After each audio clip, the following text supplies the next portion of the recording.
பூரா எல்லா சார் மீடியாவும் எல்லாரும் பயந்துட்டாங்க சார். கரெக்டா நீ சொன்னது எல்லாருமே பயந்துட்டாங்க. அதுதான் நமக்கு வேணாம்ன்றான். இது ம். மாதிரி கலவரங்களை அந்த இடத்துல உருவாக்காதீர்கள். வாழ்றவங்க, ஒரு சின்ன சின்ன கடை போட்டுருக்கவங்க, அந்த இடத்துல வாழ்றவங்க, முருகன பார்க்க சாமி கும்பிட போவோம்ன்னு போனவங்க, சின்ன குழந்தைங்க, கலவரத்த உருவாக்கி, அந்த இடத்துல இவ்ளோ பிரச்சனைகள் ஏற்பட்டு, மக்களுக்கு அடிபட்டு, மக்கள் எல்லாம் பயந்து போறதுனால, இது தப்பு தானே சார். அதான் கடவுளின் பெயரால் கலவரம் பண்றது. ம். கடவுளின் பெயரால் ஆட்டைய போடுறது. முருகன வச்சு நீங்க சாமி மட்டுமா கும்பிடுவீங்க, நாங்க கலவரம் பண்றோம் ஆனா பார்த்து அப்படிங்கிறனால இவங்க ராமர் மாதிரி நினைச்சுட்டாங்க. ஆனா இவர் ரொம்ப மோசமானவரு. கரெக்ட்டா சூரசம்ஹாரம் பண்ணி விட்டுருவாரு. கண்டிப்பா. அதனால கொஞ்சம் எச்சரிக்கையா இருங்கப்பா அப்படின்றத நம்ம இந்த உங்க தொலைக்காட்சி மூலமாக அவங்களுக்கு சொல்ல வேண்டிய முக்கியமான ஒரு கருத்து. அ. நீங்க வந்து ராமர வந்து நீங்க வச்சு அரசியல் பண்ணியிருக்கலாம். அவர நீங்க வித்திருக்கலாம். அவர வச்சு நீங்க வந்து மார்க்கெட்டிங் பண்ணியிருக்கலாம். பிரச்சனை இல்ல. அவரு பாவம் சாஃப்ட் சாத்வீகமானவர். பாய். அவரு பூரா வந்து சாதாரண மரக்கறி சாப்பிட்டுட்டு இருந்தவரு. அப்படி இல்ல முருகன். ம். முருகன் வந்து ஒரு வீரன்.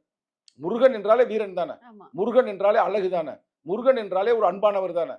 அப்ப அப்படிப்பட்டவர்ட்ட போய் நீங்க வம்பு இழுக்கிறது, உரண்டைக்கு இழுக்காதீங்கப்பா.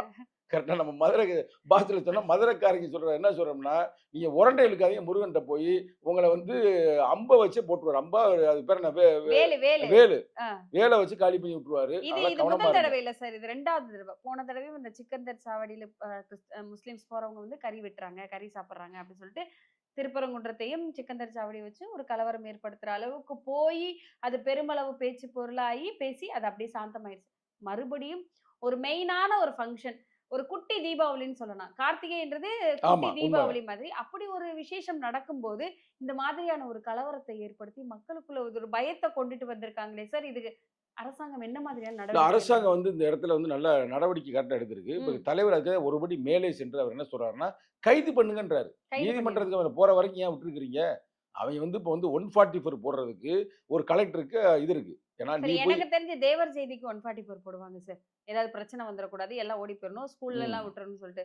சாமி கும்பிட போற இடத்துல, அதுவும் கார்த்திகை 1 அன்னைக்கு எல்லாரும் சந்தோஷமா வீடு வெளிச்சமா இருக்கட்டும், விளக்கு வச்சுட்டு சாமிய போய் கும்பிட்டு வர இடத்துல, இப்படி ஒரு பிரச்சனை வந்ததே கிடையாது.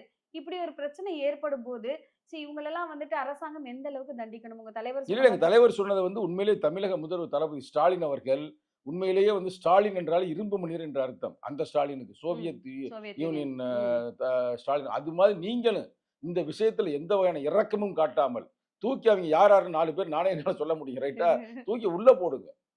உள்ள போட்டீங்கன்னா தான் அவங்களுக்கு வந்து சொன்னபடி கேட்பாய்ங்க. இல்லன்னா அவங்க இதையே மையமாக வச்சு பெரிய கலவரத்த பண்ணுவதற்கு வாய்ப்பு இருக்கு. இப்ப நீதிமன்றத்துல கிடக்குறாய்ங்க. இப்ப நீதிமன்றமும் வந்து அவங்களுக்கு சாதகமா கூட தீர்ப்ப குடுக்கலாம்.